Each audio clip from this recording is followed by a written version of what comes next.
Now, determining when to harvest, there's some conflicting information out there. A lot of people, what they'll do is they'll go buy the trichomes, what color the trichomes, and they'll base it off that.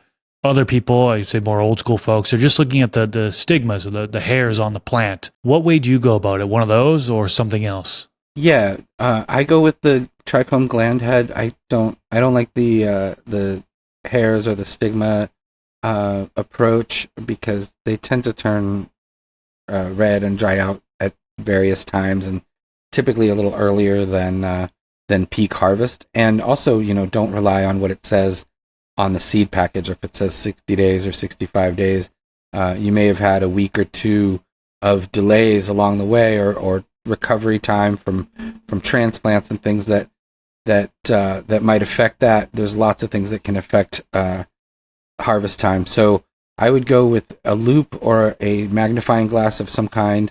Nowadays, you can use a magnifying glass that'll show up right on your computer or your TV screen, and you can blow these gland heads up to a real large size, and you can see within them, are they clear inside the gland, the globe of the gland head? Are they cloudy or are they amber? And I like to harvest when the majority are cloudy. You'll have a few amber ones mixed in. There might even be some clear ones mixed in, but the majority, 90%, will be cloudy. And it's kind of like taking a steak off a grill, and the steak keeps cooking, for a little while with the ambient heat.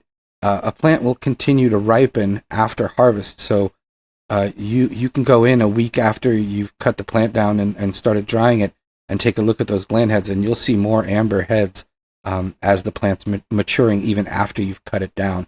So for me, that's the perfect time. If you want a more lethargic, sort of stonier, more CBN rich experience for body pain or that type of experience, then you can harvest a little bit later, because some of that THC and CBD will convert to CBN, and that helps with sleep and pain.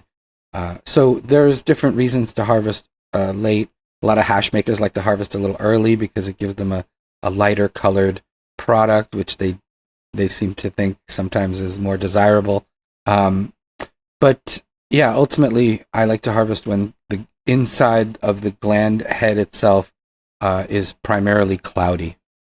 That's when peak essential oil productivity has peaked.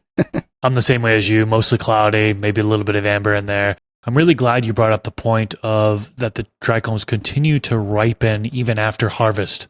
I don't think a lot of people know about that, so I think a lot of people will aim for a heavier set of amber at harvest, but little do they know that after they harvest the plant, it is continuing to ripen a little bit more there. So yeah, great call out on that one.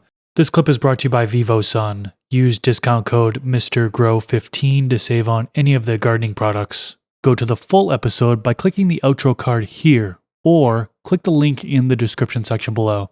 Catch you in the next video.